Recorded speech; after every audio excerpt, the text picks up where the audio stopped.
A'udzubillahi minasyaitonirrajim. Bismillahirrahmanirrahim. Subhana man la ya'tadi ala ahli mamlakatih. Subhana man la ya'khudu ahlal arabi bi alwanil azab. Subhana ra'ufur rahim. Allahumma ij'alli fi qalbi nuran wa basaran wa fahman wa ilman. Innaka ala kulli syai'in qadir. Sahabat-sahabatku yang mulia, Allah mengatakan wa huwa ma'akum aynama kuntum. Ia itu bersama kalian di mana saja kalian berada. Dan juga di ayat lain mengatakan wa aqrabu ilaihi min hablil warid. Ia lebih dekat daripada urat leher kita. Kedekatan Tuhan, kebersamaan Tuhan dengan kita itu fakta atau realitas ontologis dan metafisika. Namun secara epistemologi, setiap orang mungkin berbeda-beda. Ada yang bisa menyadari kedekatannya, kebersamaan Tuhan dengan kita. Ada yang setengah menyadari, ada yang lalai, ada yang lupa, dan ada yang jauh sama sekali dari kesadaran itu bahwa Allah itu muhitun bikulli syai'. Dia juga selalu meliputi segala sesuatu, di mana saja dan kapan saja.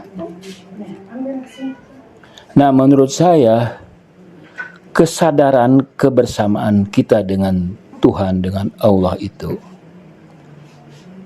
kesadaran hakiki bahwa Dia selalu bersama kita, selalu menemani momen-momen kesepian kita, selalu menemani waktu-waktu kita berada di tengah-tengah keramaian, di tengah-tengah masyarakat. Itu bisa dimunculkan kalau kita bisa menyadari keberkahan dari momen waktu sekarang atau yang disebut dengan now. Philosophy of now ini sangat dalam sekali. Philosophy of now itu kita bisa menggalinya dari berbagai aspek ibadah. Sholat misalnya.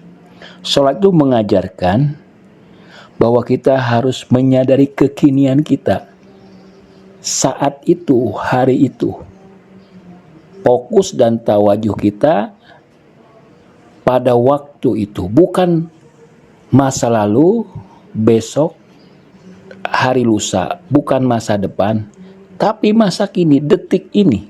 Kita harus hadir dalam momen ini, dalam jam ini, dalam hari ini, di hari ini, di detik ini.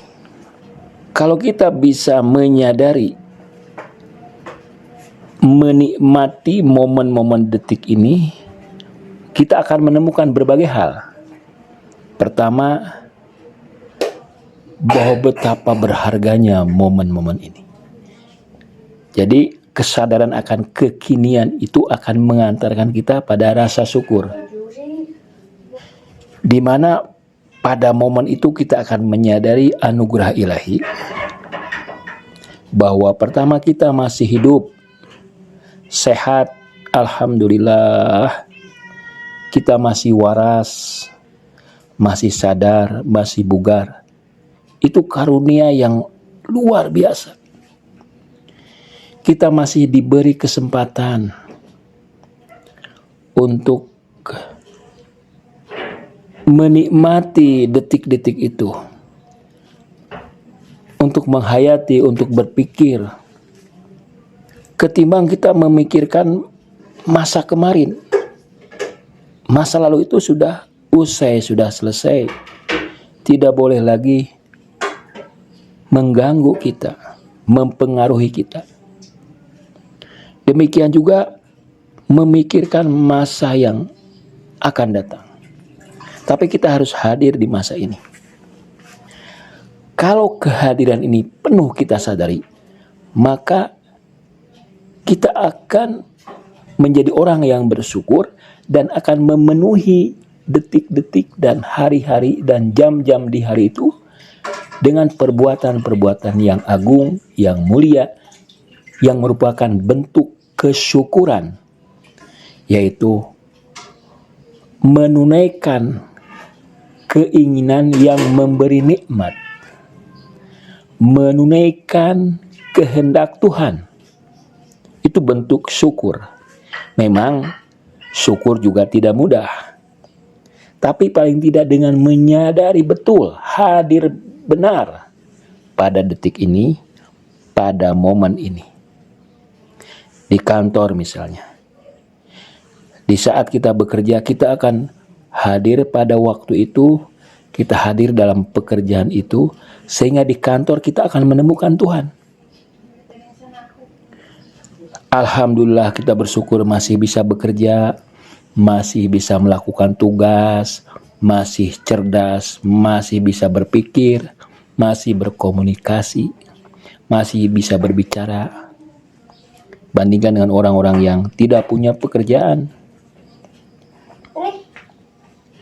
Alhamdulillah di kantor kita masih bisa mendapatkan makanan, mendapatkan gaji, mendapatkan teman, dan mendapatkan nama baik. Sehingga di kantor kita akan bekerja full of time dengan kesungguhan dan kesadaran, dan pekerjaan itu dijadikan ibadah.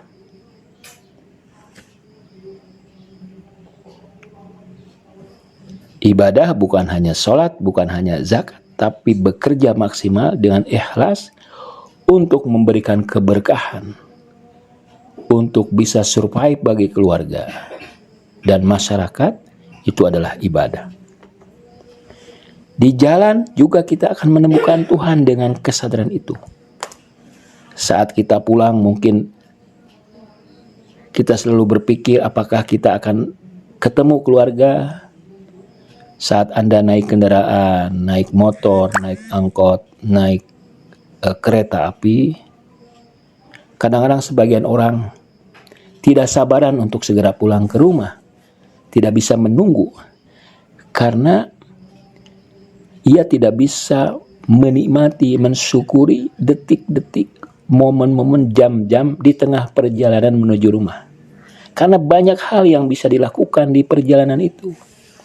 Bersyukur, berpikir, menganalisa, mengamati berbagai hal. Sehingga begitu sampai ke rumah Anda mendapatkan informasi, mendapatkan data yang luas. Hasil tafakur Anda itu akan berharga. Kalau kita tidak hadir pada momen itu, kita akan menggerutu dengan kemacetan, kita akan menggerutu dengan berbagai hal yang melambatkan perjalanan kita. Kita akan memaki mungkin, kita juga akan melalaikan syukur kita untuk mentaati kehendak-kehendak Tuhan. Di mana saja, kalau kita hadir pada momen itu, kita akan bersyukur. Karena setiap orang itu kan istimewa. Kita tidak akan membandingkan dengan yang lain. Dan kita menyadari kehadiran Tuhan. Sesungguhnya Tuhan itu lebih dekat dari kita. Karena dipersepsi, karena alat yang bisa mendeteksi, merasakan kehadiran Tuhan itu adalah fakultas atau indera yang paling mulia, yaitu kalbu dan ruh. Fakultas yang rendah bagi jasad, bagi tubuh fisik adalah indera lahiriah. Karena fakultasnya rendah, maka dia tidak dipandang dekat. Kedekatan fisik itu bukan kedekatan. kedekatan ruh, kedekatan kolbu yang lebih dekat, sebab fakultasnya, alatnya lebih mulia. Jadi yang lebih dekat dengan fisik sebenarnya lebih jauh. Mudah-mudahan bisa bermanfaat. Wassalamualaikum warahmatullahi wabarakatuh.